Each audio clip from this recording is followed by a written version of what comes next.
So let's talk about the ADC now. So what exactly is mean by ADC is analog to digital converter. Okay, so we always use analog to digital converter to measure the different parameters. So we in the embedded system we will use to measure the temperature, pressure, light, voltage, current, anything. Okay, we will use this ADC. So it is basically if you want to measure any of the analog quantity, okay, any of which is varying continuously with respect to time, then we can use this ADC. Okay, so ADC basically will convert that analog signal to a digital signal, and here we will get the binary output. Okay, and this output lines will vary depending on the resolution. Okay, so we'll talk more about that what exactly mean by resolution now in the next slides. So we then let's just see that what exactly. So we will be able to store the recorded values in controller or in memory as needed. So we need a sensor which will give us the analog values corresponding to the parameter which we are going to measure. Then output of the sensor, yeah, may be linear or non-linear depending on the type of sensor. In this, like in case of linear output, it will be easy to implement, process, and map the values. However, in case of non-linear, we may need to use the table which will be generally given data sheet. So what exactly is this paragraph is telling is that, so generally let's see if I have an analog input and let's say there will be I'm measuring an temperature or any kind of other things. So the output of that, so will be, if it is linear, then I just need to map the value, let's say corresponding to let's say divide or multiplication factor I will decide, and that will give me the correct value of an the temperature. Okay, but let's say if it is non-linear, then I need to have some mechanism by which I can just correct those value and I can print the right temperature value. Okay, so that we will discuss more about this in the next slide. Okay, but basically here let's say if we the resolution, let's say if how the this line will be decided is, let's say if I have a 8-bit ADC, then my output lines will be 8. If I have a 12-bit ADC, then my output lines will be 12.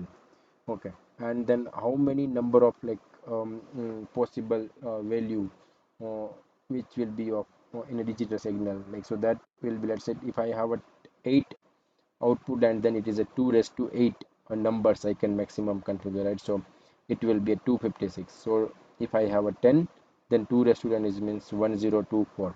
If I have a 12, then it is 4096. Basically it is 2 raised to 12. So depending on that we will have a massive maximum possible step size. So that is, those are called as a step size. Okay, so you need to know that what is the resolution of the ADC. So now let's see that analog to digital yeah, as we mentioned, there are a couple of ADC will nowadays which is coming as an base, which will work based on a I2C or SPI protocol, and yeah, it will be having the only let's say 2 or 3 lines, which depending on the protocol is being used. Okay, we know that in I2C we will be having only 2 lines. One will be the DI and DO, okay, or clock and yeah, data. So basically we will having the 2 lines, and in SPI also, let's say master to slave in master, okay, and master out or slave in, or it could be a master in slave out, okay, and the clock signal, and there could be a separate chip select signal, we will use it. Okay, so yeah, it will be always specified in the data sheet that how you need to use that. Okay, the one of the common thing about the SPI is like it will always list the data either on a rising edge or on the falling edge, and it will be specified in the data sheet, or it will be specified into the analog and digital converter whichever you are using, that how exactly it should work. Okay, so possibly that kind of ADC also you can use it depending on your need. Okay, however, there could be a possibility where you will use the parallel ADC. So this is the one category you have a parallel ADC, or you will have a serial ADC. So these are the two category which we will come across in the ADC. The next will be, let's say I have taken this from one of the data sheet. So you can see that this is the ICM MCP3208. So this IC having the 8 channels. So uh, different IC will have a different number of ADC channels. So it will vary. So here, let's say if I will talk about this MCP3204 IC, which will have the fourth channel for the ADC, and if I would talk about the MCP3208, which will have the 8 channels. So you need to have a more than one channel as well, which will be supported by the IC. And in the datasheet they will going to specify everything, that which pin will be the output, analog input, okay, and which will be pin will be the output, okay.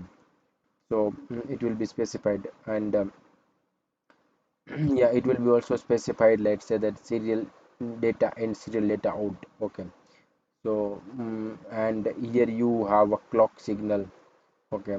So it is basically a serial ADC, and which will work on a SPI, okay. You will have also possibility where it will work on um, a I2C based mechanism as well, okay. So here you can see that it is a serial in, okay. So you just need to now let's say this is the package given, the pin configuration given, how exactly you need to connect your IC with the controller. So now let's see what exactly will be the output you will get in case of ADC.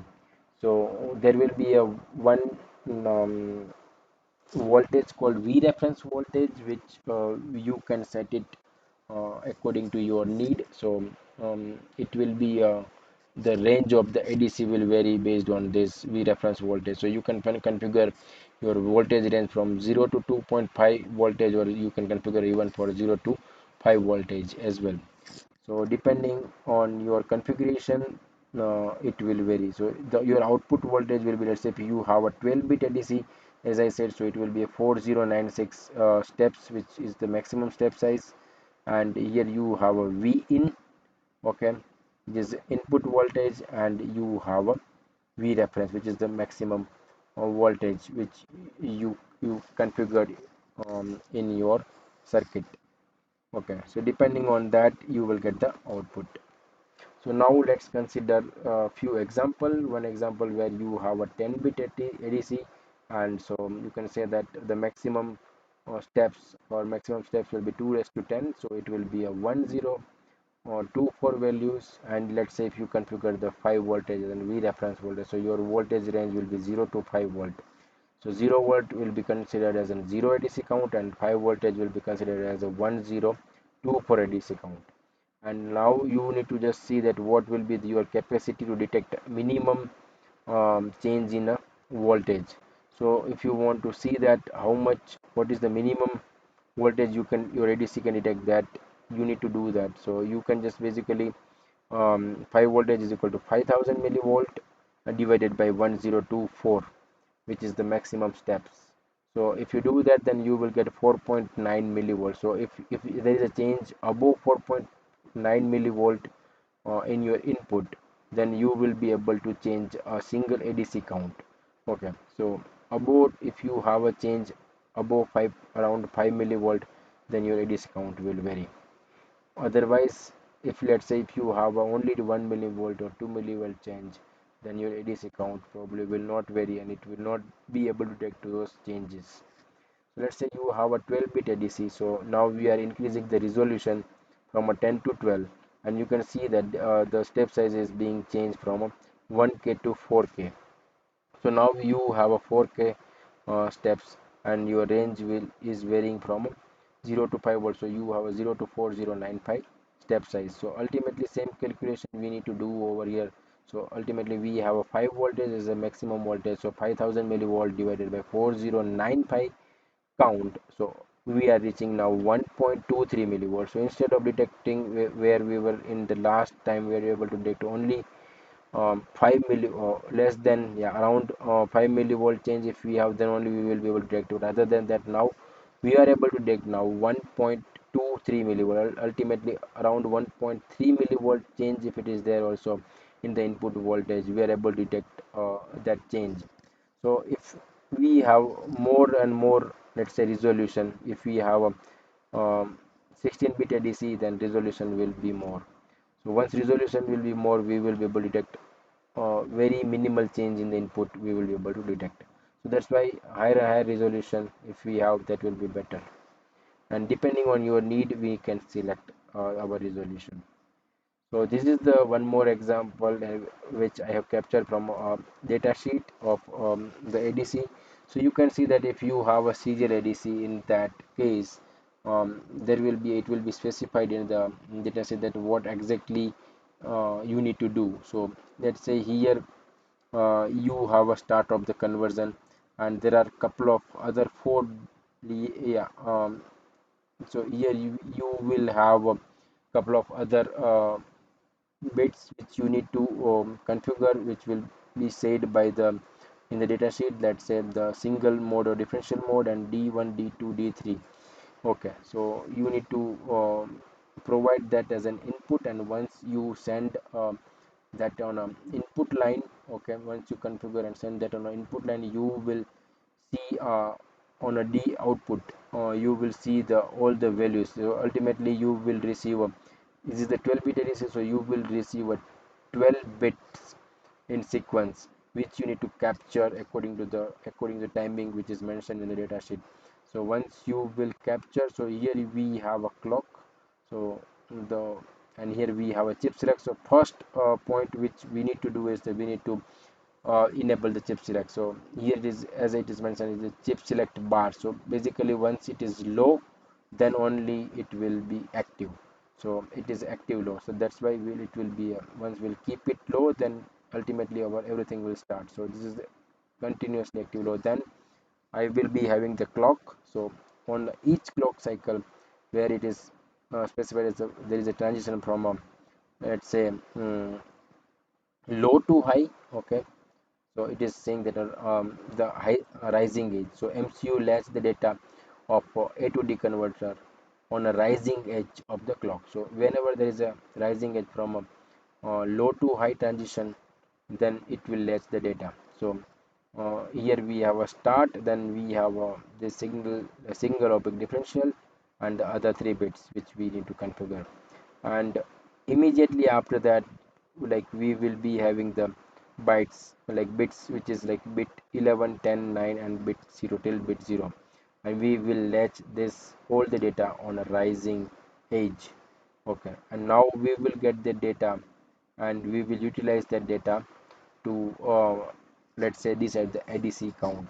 Okay, so basically we will process and we will display wherever it is required, and this is the basically raw data, but we need to convert that ADC data, ADC count, to actual measurement value. And for that we need to know the what exactly is the multiplication factor or a division factor, or could be anything which we need to use it to display the actual values.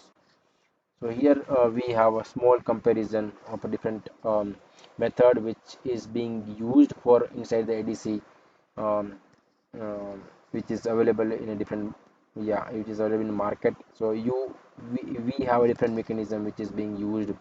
The one of the method is a successive approximation, where you can see the it is a, we have different pros and cons for all the things. So here you can see that good speed and resolution ratio. So here you can see that you can go up to 18 bit resolution, that is the good factor over here, and the max sample, it is a 10 megahertz. Okay, that is possible. So this is the and you can see that no inherent anti-aliasing protection will be available in this. We will not talk about in deep about this, but this is for a highlight which we need to see what are the different mechanism available to convert the analog quantity to digital quantity. So there will be other method where we have a delta sigma. so it will work on a delta, what will be the change in the value, analog value, and based on that it will convert the analog value into digital value. And for this you can see the high dynamic performance, yeah, and anti-aliasing protection is also there, and hysteresis on unnatural signals. So here we can go up to 32 bits, and max sample rate is 1 megahertz. Okay, so next one is the dual scope, where we have a low speed, that is a problem. Here it is much more accurate and inexpensive. It will go up to 20 bits resolution. 100 hertz is the max sample rate, and yeah, main application is voltmeter. Okay, so next will be the pipeline, and it is very fast. It is limited resolution, 16-bit resolution. It will go up to 1 gigahertz, and it will be used. Main application is oscilloscope, and this will be the fastest way to convert the analog into digital. It is a flash mechanism, low bit resolution, 12 bit up to it will go 10 gigahertz. It will go, and it will also use in oscilloscope. And so most of the time we will use this. Yeah, I have seen it is delta sigma is being used for the data acquisition and noise and vibration audio. So yeah, these are the different methods which is being used for the conversion of analog quantity to digital quantity. Okay, so I think that's all for this ADC chapter, and we will move to the next chapter. Yeah, thank you.